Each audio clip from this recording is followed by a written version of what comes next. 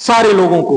اللہ کے نبی صلی اللہ علیہ وسلم کو یہ احساس ہوا تھا جب یہ آیت کریمہ نازل ہوئی اليوم اکملت لکم دینکم واتممت علیکم نعمتی ورضیت لکم الاسلام دینا، کہ آج دین مکمل ہو گیا. اس وقت اللہ کے نبی صلی اللہ علیہ وسلم کو اس بات کا احساس ہوا تھا، اور اللہ کے نبی صلی اللہ علیہ وسلم نے علی الاعلان یہ بات کہی تھی.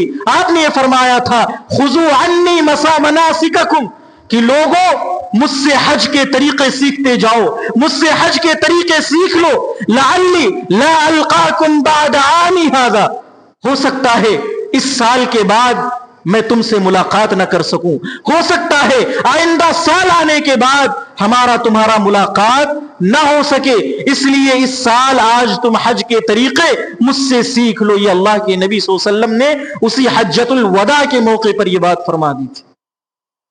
اور اس کے بعد اللہ کے نبی صلی اللہ علیہ وسلم سب سے آخری آیت جو نازل ہوئی اللہ کے نبی صلی اللہ علیہ وسلم کے اوپر، وہ آپ کی وفات سے 9 دن پہلے نازل ہوئی. وہ آیت کون سی تھی؟ سورہ بقرہ کی آیت ہے. اللہ تبارک و تعالی فرماتا ہے اتقوا یوما تعرجون فیہ الی اللہ، او لوگو اس دن سے ڈرو جس دن تم سارے کے سارے لوگ اللہ رب العالمین کی طرف جاؤ گے. ثم توفون کل نفس ما کسبت، پھر ہر نفس کو اس کے اعمال کا بدلہ دیا جائے گا. وہم لا یظلمون، ان کے اوپر ذرہ برابر ظلم نہیں کیا جائے گا. یہ سب سے آخری آیت کریمہ ہے جو اللہ کے نبی صلی اللہ علیہ وسلم پر نازل ہوئی آپ کی وفات سے 9 دن پہلے. آپ کی وفات جب ہوئی، جس دن ہوئی اس سے 9 دن پہلے یہ آیت کریمہ نازل ہوئی. سب سے آخری سورت کون ہے جو اللہ کے نبی صلی اللہ علیہ وسلم پر نازل ہوئی؟ کوئی جانتا ہے؟ سب سے آخری سورت سورہ نصر. سورہ نصر، یہ چیزیں ہمیں یاد ہونی چاہیے. یہ چھوٹی سورت ہے جو سب سے آخر میں اللہ تبارک و تعالی نے اپنے نبی کے اوپر نازل کی. اذا جاء نصر اللہ والفتح، جب اللہ رب العالمین کی مدد، اللہ رب العالمین کی فتح آ جائے. اذا جاء نصر اللہ والفتح ورأيت الناس يدخلون في دين الله افواجا، اور آپ یہ دیکھیں کہ لوگ فوج در فوج اسلام کے اندر داخل ہو رہے ہیں. فسبح بحمد ربک واستغفر، اے نبی اب آپ کا کام یہ بچا ہے کہ آپ اللہ رب العالمین کی حمد و ثنا بیان کریں، اللہ رب العالمین سے استغفار کریں. انہ کان توابا، اللہ رب العالمین توبہ قبول کرنے والا ہے. تو یہ آیت کریمہ سب سے آخر میں، یہ سورت سب سے آخر میں اللہ کے نبی صلی اللہ علیہ وسلم پر نازل ہوئی. بہرحال اللہ کے نبی صلی اللہ علیہ وسلم، وہ دن تھا 29 صفر. ابھی یہ ربیع الاول کا مہینہ چل رہا ہے. ربیع الاول کے مہینے سے پہلے کا جو مہینہ، یہ صفر کا مہینہ تھا، 29 تاریخ تھی. 20 پر 9 تاریخ اللہ کے نبی صلی اللہ علیہ وسلم ایک انصاری صحابی کے نماز جنازہ کے اندر گئے تھے. وہاں سے واپس تشریف لائے، آپ کی طبیعت بگڑی 29 صفر کو. اللہ کے نبی صلی اللہ علیہ وسلم کو اتنا شدید بخار ہوا کہ آپ پر کپڑا بھگو کر، کپڑے میں پانی ڈال کر آپ کے پیشانی پر، آپ کے ماتھے پر رکھا جاتا تھا، اور آپ کے اس کپڑے کے اوپر سے آپ کے بخار کی حرارت اور گرمی محسوس ہو رہی تھی. اتنی سخت اللہ کے نبی صلی اللہ علیہ وسلم کو بخار آئی. اللہ کے نبی صلی اللہ علیہ وسلم اس دن ایک خطبہ ارشاد فرماتے ہیں اور کہتے ہیں کہ اے لوگو، اللہ کے ایک بندے کو اللہ رب العالمین نے یہ رخصت دی ہے، یہ اختیار دیا ہے کہ وہ اگر چاہے تو دنیا کے اندر رہے اور چاہے تو وہ اپنے رب کے پاس، اپنے رب کی نعمتوں میں چلا جائے. تو اس بندے نے اللہ کے پاس جانا اس کو قبول کر لیا، اس کو اختیار کر لیا.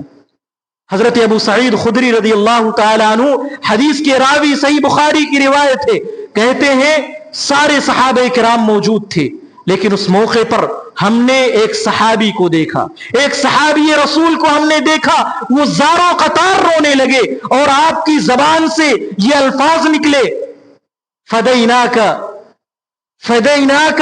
بآبائنا و امہاتنا، اے اللہ کے رسول ہمارے ماں باپ آپ پر قربان ہوں. وہ صحابی کون تھے؟ ابو بکر صدیق رضی اللہ تعالیٰ عنہ. حضرت ابو سعید خدری رضی اللہ تعالیٰ عنہ کہتے ہیں کہ ہم نے دیکھا اور ہم نے سوچا کہ ان کو کیا ہو گیا، یہ رو کیوں رہے؟ اللہ کے نبی صلی اللہ علیہ وسلم نے تو کوئی ایسی بات نہیں کی ہے، یہ کس وجہ سے رونے لگے؟ وہ کہتے ہیں کہ بعد میں ہمیں پتا چلا کہ اللہ کے نبی صلی اللہ علیہ وسلم یہ جو باتیں کہہ رہے تھے کہ اللہ نے اختیار دیا ہے، یہ دراصل اللہ کے نبی صلی اللہ علیہ وسلم اپنے بارے میں باتیں کر رہے تھے۔ اللہ اکبر! آپ اندازہ لگائیں، دوستی ہو تو ایسی ہو، اگر دوستی کی مثال دنیا کے اندر دی جائے تو ان دونوں ساتھی، ان دونوں دوستوں کی مثال دی جائے گی۔ اللہ کے نبی صلی اللہ علیہ وسلم نے اپنا نام بھی نہیں لیا، کوئی اشارہ بھی نہیں کیا تھا، حضرت ابو بکر صدیق رضی اللہ تعالیٰ عنہ سمجھ گئے کہ اللہ کے نبی صلی اللہ علیہ وسلم اپنے بارے میں بات کر رہے ہیں، اور اس کے بعد وہ رونے لگے۔ یہ 29 تاریخ کی بات۔ اس کے بعد اللہ کے نبی صلی اللہ علیہ وسلم کی وفات سے 6 دن کے پہلے کا وقت، بدھ کا دن تھا، سوموار کو 12 ربیع الاول کو اللہ کے نبی صلی اللہ علیہ وسلم کی وفات ہوئی، بدھ کا دن تھا۔ اس دن اللہ کے نبی صلی اللہ علیہ وسلم 7 الگ الگ کنویں سے، 7 الگ الگ باولی سے پانی منگاتے ہیں، اور اللہ کے نبی صلی اللہ علیہ وسلم غسل کرتے ہیں، اور غسل کرنے کے بعد پھر اللہ کے نبی صلی اللہ علیہ وسلم آتے ہیں، صحابہ کرام کو ظہر کی نماز پڑھاتے ہیں، اور اس موقع پر اللہ کے نبی صلی اللہ علیہ وسلم خطبہ دیتے ہیں، اور یہ وصیت کرتے ہیں اور فرماتے ہیں: الا لعنت اللہ علی الیہود والنصارى اتخذوا قبور انبیائہم مساجدا۔ لوگوں، اللہ کی لعنت ہو، اللہ ان کو تباہ اور برباد کرے، یہود و نصارہ کو، انہوں نے اپنے نبیوں کی قبروں کو سجدہ گاہ بنا لیا۔ یہ سوموار کے دن کی بات۔ اور آگے بڑھے، جمعرات کے دن آتی ہے آخری نماز۔ اللہ کے نبی صلی اللہ علیہ وسلم نے مغرب کی آخری نماز جمعرات کے دن اللہ کے نبی صلی اللہ علیہ وسلم نے اپنے صحابہ کرام کو پڑھائی تھی۔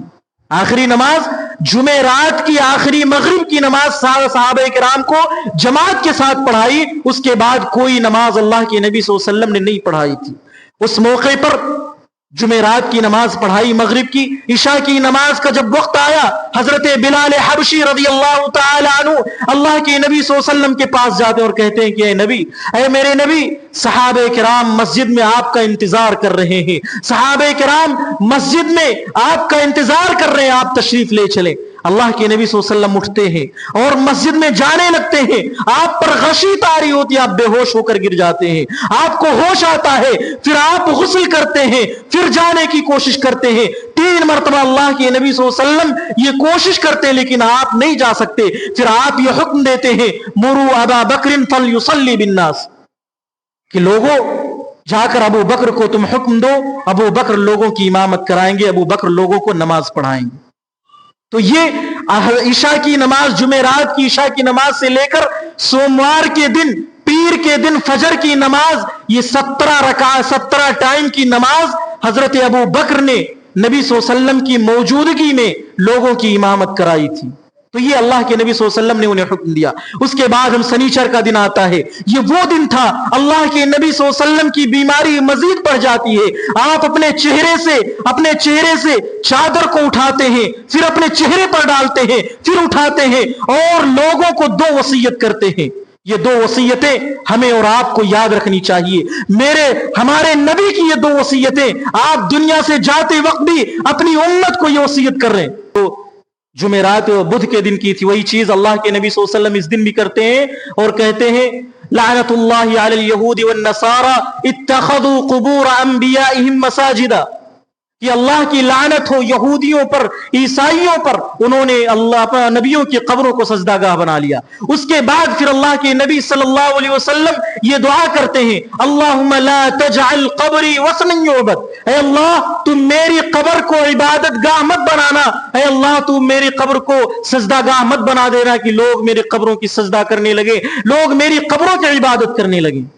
اور دوسری وصیت جو اللہ کے نبی صلی اللہ علیہ وسلم کرتے ہیں: الصلاۃ وما ملکت ایمانکم، اے لوگوں تم نماز کی پابندی کرنا، نماز کو ضائع مت کرنا، نماز کو ہمیشہ قائم کرنا، اور جو تمہارے ماتحت ہیں، تمہارے نیچے جو کام کرنے والے لوگ ہیں، اے لوگوں تم ان کے ساتھ اچھا سلوک کرنا، ان کے ساتھ نیک برتاؤ کرنا۔ یہ اللہ کے نبی صلی اللہ علیہ وسلم نے یہ 2 وصیت کی۔ اب آپ دیکھیں کہ اللہ کے نبی صلی اللہ علیہ وسلم کو قبروں کی پرستش کرنا، قبروں کی عبادت، قبروں کو عبادت گاہ بنانا، قبروں کو سجدہ گاہ بنانا، یہ اللہ کے نبی صلی اللہ علیہ وسلم کو کتنا ناپسند تھا۔ آپ بار بار یہ لوگوں سے کہہ رہے تھے کہ لوگوں تم قبروں کو سجدہ گاہ مت بنانا۔ یہودیوں پر، عیسائیوں پر اللہ کے نبی صلی اللہ علیہ وسلم لعنت بھیج رہے تھے۔ اور نماز جو کہ اللہ کے نبی صلی اللہ علیہ وسلم کو کتنا محبوب تھا، آج ان کی یہ امت اس نماز کو ترک کر کے بیٹھی ہے جس کے بارے میں اللہ کے نبی صلی اللہ علیہ وسلم نے جاتے وقت یہ وصیت کی تھی، الصلاۃ الصلاۃ، لوگوں نماز کو کبھی مت چھوڑنا۔ نماز میرے نبی کو اتنا محبوب تھا، نماز میرے نبی کے رب کو اتنا محبوب تھا، نماز کبھی مت ترک مت کرنا۔ یہ اللہ کے نبی صلی اللہ علیہ وسلم نے دی۔ آگے کے جو 2 دن ہیں اس کو آپ غور سے سنیں۔ اتوار کا دن آتا ہے، سنڈے کا دن آتا ہے، اللہ کے نبی صلی اللہ علیہ وسلم کے پاس 7 دینار آپ کے گھر میں رہتے ہیں، 7 دینار آپ کے پاس ہوتا ہے۔ اتوار کے دن اللہ کے نبی صلی اللہ علیہ وسلم اس 7 دینار کو اللہ کے راستے میں صدقہ کر دیتے ہیں۔ آج ہم دیکھیں ہماری حالت کیا ہے، ہم پیسے کمانے کے لیے مال و دولت کے چکر میں حلال و حرام کی تمیز نہیں کرتے۔ ابھی میں نے دیکھا جمعہ سے پہلے یہاں پر کچھ لوگ، کچھ مسلمان بچے جو ہے ڈھول بجا رہے تھے، جو پریکٹس کر رہے تھے غیروں کی، غیر مسلموں کی عید میں، ان کے تیوہاروں میں جانے کے لیے۔ یہ کیا ہے میرے بھائیو؟ ہم پیسے کمانے کے چکر میں حلال و حرام کی تمیز نہیں کرتے۔ ہمارے پاس پیسے آنے چاہیے، یہ کس طریقے سے آئے، شرک کے اڈے سے آئے، گناہ کے اڈے سے آئے، کہاں سے بھی آئے، حرام طریقے سے بھی آئے، بس پیسے آنے چاہیے، مال و دولت آنا چاہیے۔ یہ مسلمان کے بچوں کی حالت ہے۔ وہ پیرنٹس کہاں ہیں جو اپنے بچوں کو اس کی اجازت دے رہے ہیں کہ غیروں کی عید میں جا کر وہ ڈھول تاشے بجائیں اور پھر پیسے کما کر لا کر ان کی ہتھیلی میں دے دیں؟ ہم جس نبی کے کلمہ پڑھ رہے ہیں اس نبی کی حالت کیا ہے میرے بھائیو؟ وہ دیکھو، اللہ کے نبی صلی اللہ علیہ وسلم 7 درہم جو آپ کے گھر میں بچا تھا اس کو صدقہ کر دیتے ہیں۔ نبی کی آخری رات جو اس دنیا کے اندر تھی، اس رات کے اندر نبی کے گھر میں جو چراغ جلا تھا، اس چراغ کے اندر جو تیل آیا تھا، وہ تیل اللہ کے نبی صلی اللہ علیہ وسلم نے پڑوسیوں سے مانگا تھا۔ نبی نے پڑوسیوں سے مانگ کر اپنے گھر کے اندر رات کے اندر چراغ جلائی تھی، اور آپ جب اس دنیا سے رخصت ہوئے تو ایک بھی روپیہ، ایک بھی مال و دولت اپنے گھر والوں کے لیے نہیں چھوڑا۔ آپ نے کیا چھوڑا؟ آپ نے اپنے گھر والوں کو کس چیز کی دولت دی؟ اگر وہ کوئی دولت تھی تو وہ ایمان کی دولت تھی، اسلام کی دولت تھی، جو آپ نے اپنے گھر والوں کو دی تھی۔ آپ نے اس کی تعلیم دی تھی اور اسی چیز کو اپنے گھر والوں کے لیے چھوڑا۔ اس کے بعد پھر سنیچر کی سوموار کی رات آتی، سوموار کا دن آتا ہے، فجر کی نماز کا وقت ہوتا ہے۔ اللہ کے نبی صلی اللہ علیہ وسلم فجر کی نماز کے وقت اپنے کمرے کا دروازہ کھولتے ہیں، پردہ ہٹاتے ہیں، اور اس کے بعد صحابہ کرام کو دیکھ کر مسکراتے ہیں۔ اس کے بعد اللہ کے نبی صلی اللہ علیہ وسلم اندر چلے جاتے ہیں، اور پھر آپ کے اوپر بیماری جو ہے شدید بڑھنے لگتی ہے۔ یہ 12 ربیع الاول سوموار کا دن تھا، یہ وہ دن تھا جس دن اللہ کے نبی صلی اللہ علیہ وسلم اس دار فانی سے چلے جاتے ہیں۔ جیسے دن نکلتا جاتا ہے، چاشت کا وقت قریب آتا ہے، اللہ کے نبی صلی اللہ علیہ وسلم کی بیماری جو ہے مزید بڑھتی جاتی ہے۔ اللہ کے نبی صلی اللہ علیہ وسلم آپ کے پاس ایک پیالہ رکھا ہوتا ہے، اس کے اندر آپ اپنی ہاتھوں کو ڈالتے ہیں، اپنے چہرے کے اوپر پانی چھڑکتے ہیں اور کہتے ہیں، الا ان للموت سکرات، لوگوں موت کی سختیاں ہیں، موت کی بہت ہی زیادہ سختیاں ہیں۔ حضرت فاطمہ رضی اللہ تعالی عنہا، آپ کی لاڈلی بیٹی، آپ کی حالت دیکھتی ہیں اور کہتی ہیں، واہ کربابا، ہائے میرے ابو کی پریشانی، ہائے میرے ابو کی تکلیف۔ اللہ کے نبی صلی اللہ علیہ وسلم کہتے ہیں، لیس علی ابیک کرب بعد اليوم، اے میری بچی، آج کے بعد تیرے باپ کے اوپر کوئی پریشانی نہیں آنے والی ہے، آج کے بعد تیرے باپ کے اوپر کوئی مصیبت نہیں آنے والی ہے، آج کے بعد تیرا باپ جو ہے اللہ کی نعمتوں میں ہوگا۔ میرے بھائیوں، یہ وہ وقت تھا جب اللہ کے نبی صلی اللہ علیہ وسلم کی ایسی حالت تھی۔ اللہ کے نبی صلی اللہ علیہ وسلم اس کے بعد اپنے دونوں ہاتھوں کو آسمان کی طرف اٹھاتے ہیں اور کہتے ہیں، آپ کی زبان سے کلمات ادا ہوتے ہیں، لا الہ الا اللہ اللہم فی الرفیق الاعلی، یہ کلمات آپ کی زبان سے ادا ہوتے رہتے ہیں اور آپ کی روح آپ کے جسم مبارک سے نکل جاتی ہے، آپ کے ہاتھ لٹک جاتے ہیں اور آپ اس دنیا سے رخصت ہو جاتے ہیں۔ اس موقع پر حضرت فاطمہ رضی اللہ تعالی عنہ، ان کی جو پریشانی، ان کا جو غم تھا، ان کی جو تکلیف پہنچی تھی، انہوں نے کہا یا ابتا اجاب ربا دعا، ہائے میرے ابا، اللہ نے آپ کو پکارا اور آپ چلے گئے۔ یا ابتا من جنت الفردوس ماوا، ہائے میرے ابا جان، آپ کا ٹھکانہ جنت الفردوس ہے۔ اور فرمایا یا ابتا الی جبریل ننعا، جبریل کو اب یہ خبر پہنچ جانی چاہیے کہ اب رسول اللہ صلی اللہ علیہ وسلم اس دنیا سے رخصت ہو گئے، اب رسول اللہ صلی اللہ علیہ وسلم اس دنیا سے جا چکے ہیں، اب وہ زمین پر نہ آئیں۔ یہ ایک بیٹی کی تکلیف ہے، ایک بیٹی کی پریشانی ہے، یہ ایک بیٹی اپنی پریشانی کو بیان کرتی ہے۔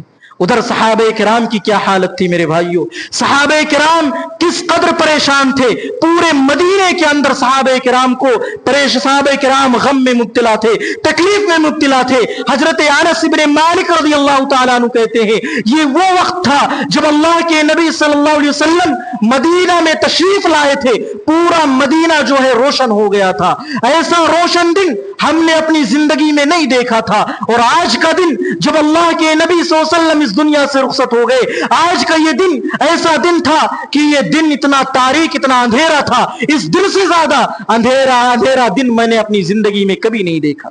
صحابہ کرام پریشان ہیں۔ حضرت عمر ابن خطاب رضی اللہ تعالیٰ عنہ تلوار نکال کر سامنے آ جاتے ہیں اور کہتے ہیں کہ جو کہے گا اللہ کے نبی صلی اللہ علیہ وسلم کا انتقال ہو گیا، اب اس دنیا سے رخصت ہو گئے، اس کا سر میں قلم کر دوں گا۔ حضرت ابو بکر آتے ہیں، وہ سمجھاتے ہیں اور اس کے بعد وہ خطبہ دیتے ہیں اور کہتے ہیں کہ الا من کان یعبد محمدا فإن محمدا مات، جو محمد کی عبادت کرتے تھے وہ اس بات کو جان لے کہ محمد صلی اللہ علیہ وسلم اس دنیا سے رخصت ہو گئے۔ ومن کان یعبد اللہ فإن اللہ حی لا يموت، جو اللہ کی عبادت کرتے تھے وہ جان لے کہ اللہ زندہ ہے، ہمیشہ زندہ رہے گا، اسے کبھی موت آنے والی نہیں ہے۔ اور وہ یہ آیت کریمہ پڑھتے ہیں، وما محمد الا رسول قد خلت من قبله الرسل افإن مات او قتل انقلبتم على اعقابكم، کہ محمد صلی اللہ علیہ وسلم اور آج سے پہلے بہت سارے نبی آئے اور سارے نبی اس دنیا سے جا چکے ہیں، اگر آپ پر بھی موت آ جائے، اگر نبی کے انتقال ہو جائے یا نبی کو شہید کر دیا جائے تو کیا اے صحابہ، کیا تم اپنے ایڑیوں کے بل پلٹ جاؤ گے؟ کیا تم مرتد ہو جاؤ گے؟ کیا تم دین کو چھوڑ دو گے؟ یہ وہ آیت کریمہ تھی۔ حضرت عمر کہتے ہیں جب یہ آیت کریمہ میرے کانوں سے ٹکراتی ہے، میرے پیر میرے جسم کے بوجھ کو نہیں اٹھا پائے، میں زمین میں گر گیا اور ایسا معلوم ہو رہا تھا کہ یہ آیت کریمہ ابھی نازل ہوئی۔ یہ حالت تھی مدینے کی جس دن اللہ کے نبی صلی اللہ علیہ وسلم کی وفات ہوئی تھی۔ اور آج اسی تاریخ کو جشن کا نام دے کر، ولادت کا نام دے کر نبی کے نام پر خوشیاں منائی جاتی ہیں۔ نبی کی جو ولادت، جو پیدائش کی تاریخ ہے وہ بالکل کنفرم ہے، کسی کے یہاں کوئی اختلاف نہیں ہے، 12 ربیع الاول کو اللہ کے نبی صلی اللہ علیہ وسلم اس دنیا سے رخصت ہوئے۔ لیکن آپ کی پیدائش جو ہے، آپ کی وفات میں اختلاف نہیں، آپ کی پیدائش میں اختلاف ہے۔ کسی نے 8 ربیع الاول کہا، کسی نے 9 ربیع الاول کہا، کسی نے 12 ربیع الاول کہا۔ ان بدبختوں کو کوئی تاریخ ملی تو وہی تاریخ ملی جس تاریخ کو اللہ کے نبی صلی اللہ علیہ وسلم کی وفات ہوئی تھی۔ میں ان بدبختوں سے کہنا چاہتا ہوں، جس دن تمہارے باپ کی وفات ہو، جس دن تمہاری ماں کی وفات ہو جائے، جس دن تمہارے بیٹوں کی وفات ہو جائے، اس دن تم ڈھول نکال کر، اس دن تم ریلی اور جلوس نکال کر نکلنا، اور اس دن تم ڈی جے بجانا، میوزک بجانا، اور اس دن تم خوشیاں منانا، پھر معلوم چلے گا کہ خوشی کیا ہوتی ہے اور غم کیا ہوتا ہے۔ جس دن اللہ کے نبی صلی اللہ علیہ وسلم کی وفات ہوئی، اسی دن یہ خوشی مناتے ہیں اور یہ دعویٰ کیا جاتا ہے کہ ہم اللہ کے نبی صلی اللہ علیہ وسلم کے سچے عاشق ہیں، سچی محبت کرنے والے، آپ کے نقش قدم پر چلنے والے ہیں۔ یہ کیسی محبت ہے اور یہ کیسی اطاعت ہے کہ جس دن اللہ کے نبی صلی اللہ علیہ وسلم وفات ہوئی، جو اللہ کے نبی صلی اللہ علیہ وسلم کی وفات ہوئی ہے، اسی دن ہم خوشیاں منائیں، اسی دن ہم ریلی نکالیں، اسی دن ہم جلوس نکالیں۔ اور آپ دیکھیں یہ کتنے بدعات اور کتنے خرافات، کتنے گناہوں کو اس دن جو ہے سر انجام دیا جاتا ہے۔ مرد و عورت ایک ساتھ ہوتے ہیں، ڈی جے، میوزک اور اسی طریقے سے ناچ گانے، ساری چیزیں ان جلوس کے اندر، ان ریلیوں کے اندر کی جاتی۔ یہ کہاں تک صحیح ہو سکتا ہے؟ اور دلیل کیا دیتے ہیں؟ اور دلیل سورہ یونس کی آیت کریمہ پڑھتے ہیں اور کہتے ہیں قل بفضل اللہ وبرحمتہ فبذلک فلیفرحوا۔ اللہ رب العالمین نے فرمایا کہ اللہ رب العالمین کی جو رحمت ہے، اس کا جو فضل جو اللہ رب العالمین نے تمہیں دیا ہے، اس رحمت پر خوشی مناؤ۔ جب ہم یہ آیت پڑھتے ہیں تو ہمیں معلوم ہوتا ہے کہ یہ آیت کریمہ جو ہے قرآن مجید کے تعلق سے نازل ہوئی ہے۔ اس سے پہلے کی آیت کریمہ بھی قرآن کے تعلق سے، اس کے بعد بھی آیت کریمہ قرآن کے تعلق سے ہے۔ تو یہ غلط آیت کو، ایک آیت کو غلط جگہ پر لے جا کر فٹ کرتے ہیں۔ اور دوسری دلیل یہ دیتے ہیں، یہ کہتے ہیں کہ منع کہاں پر ہے؟ اگر ان سے کہو کہ ربیع الاول میں یہ جشن عید میلاد کیوں مناتے ہو، تو کہتے ہیں منع کہاں پر؟ ہم ان سے کہتے ہیں کہ نہ تو نبی نے منایا، نہ تو صحابہ کرام نے منایا، نہ تو قرآن کے اندر اس کا ثبوت ہے، تو کہتے ہیں منع کہاں پر ہے؟ جب منع نہیں ہے تو پھر جو دل میں آئے کرو۔ منع نہیں ہے تو نماز، ابھی ہم جمعہ کی نماز پڑھیں گے، 2 رکعت پڑھتے ہیں، 4 رکعت ہم پڑھ لیں، منع کہاں ہے؟ اسی طریقے سے ہم نماز میں 1 رکوع کرتے ہیں، ہر رکعت میں 2 4 رکوع کرنے لگے، کیوں؟ منع نہیں ہے نا۔ منع نہیں ہے تو پھر ہمارے لیے جائز ہونا چاہیے۔ اذان میں ہم جو آخری کلمہ کہتے ہیں لا الہ الا اللہ، یہ کلمہ ادھورا ہے نا۔ کلمہ پورا کیا ہے؟ لا الہ الا اللہ محمد الرسول اللہ۔ لیکن یہ کلمہ ہم نماز کے اذان کے اندر جو کہتے ہیں یہ آدھا ہی کہتے ہیں، لا الہ الا اللہ صرف اتنا ہی کہتے ہیں۔ منع نہیں ہے تو محمد الرسول اللہ بھی بڑھا لو، اس سے بھی تو، یہ بھی تو ایک کلمہ ہے، کلمے کا ایک حصہ ہے، اور یہ بھی منع نہیں کیا گیا۔ تو معلوم کیا ہوتا ہے کہ منع ہونا یہ دلیل نہیں ہے، اصل میں ثابت ہونا، کسی بھی عمل کے لیے، کسی بھی عمل کو کرنے کے لیے ثابت ہونا یہ سب سے بڑی دلیل ہے۔ ہم کوئی بھی عمل کریں تو ہمیں یہ دیکھنا پڑے گا کہ اس کا ثبوت ہے کہ نہیں ہے۔ صحابہ کی زندگی میں، تابعین کی زندگی میں یہ شروع کب ہوا؟ نبی اکرم صلی اللہ علیہ وسلم کی ہجرت سے 500 سال یا 600 سال کے بعد ابو سعید کوکبوری مظفر الدین اربل نام کا ایک بادشاہ تھا، اس نے اس چیز کو پہلے شروعات کی، اور وہ فضول خرچی کر کے بے دریغ مال و دولت کو اللہ کے اس راستے میں جو ہے خرچ کرتا تھا۔ وہ ناچنے والیوں کو، گانے والیوں کو، بھانڈوں کو، اور نہ جانے کس کس طریقے سے شرابیوں کو لا کر مجلسوں میں ناچتا تھا، گاتا تھا۔ یہ ساری چیزیں اس کی محفل میں ہوتی تھی، اور آج اسی چیز کو دین کا حصہ بنا کر لوگوں کے سامنے پیش کیا جا رہا ہے، لوگوں کے سامنے دین کا حصہ بنا کر پیش کیا جا رہا ہے۔ اور آج تو یہ بھی کہا جا رہا ہے کہ نبی صلی اللہ علیہ وسلم کی ولادت کے 1500 سال ہو گئے ہیں، اور زیادہ خوشی مناؤ، اور زیادہ جشن مناؤ۔ یہ ساری چیزیں بدعات اور خرافات کی سب سے بڑی دلیل ہے۔ بدعات کی ایک سب سے بڑی نشانی یہ آپ کو پتہ لگانا ہے کہ کوئی چیز بدعات ہے یا سنت ہے۔ بہت ہی آسان طریقہ ہے، کوئی بھی چیز اگر ہمیں پتہ لگانا ہے کہ یہ دین کے اندر بدعات ہے یا سنت ہے۔ بدعات جو ہوتی ہے وہ ہمیشہ بدلتی رہتی ہے، چینج ہوتی رہتی ہے، اس میں کچھ نہ کچھ اضافہ ہوتا رہتا ہے، وہ اپنے اصلی حالت پر موجود نہیں ہوتی۔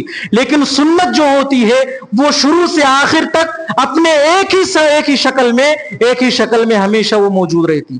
آپ سنت کا کوئی بھی طریقہ لے لیں، وہ اللہ کی نبی صلی اللہ علیہ وسلم سے آج تک اپنے اسی شکل میں موجود ہے، اس کے اندر کوئی تبدیلی، کوئی فرق نہیں آیا ہے۔ لیکن بدعات آپ دیکھیں ہر سال اس کے اندر کچھ نہ کچھ نیا اضافہ ہوتا رہتا ہے، کچھ نہ کچھ چیز بدلتا رہتا ہے۔ یہ بدعات کی سب سے بڑی نشانی اور بدعات کی سب سے بڑی دلیل ہے۔ تو جو لوگ بھی اس چیز کے اندر شامل ہیں انہیں چاہیے کہ وہ توبہ کریں، اللہ رب العالمین سے توبہ اور استغفار کریں، اور ان تمام اعمال کو چھوڑیں۔ وقت کافی ہوا ہے، میں یہیں پر اپنی باتوں کو ختم کرتا ہوں، اور اللہ رب العالمین سے دعا کرتا ہوں اللہ رب العالمین ہم تمام لوگوں کو نبی سے سچی محبت کرنے کی توفیق عطا فرمائے، نبی کے نقش قدم پر نبی کے ہر عمل کو، نبی کی پوری زندگی کو اپنی زندگی کے اندر نافذ کرنے کی توفیق عطا فرمائے، صحابہ کرام کے ہر نقش قدم پر رب العالمین تو ہم سب کو چلنے کی توفیق عطا فرما، آمین۔ وآخر دعوانا الحمدللہ رب العالمین۔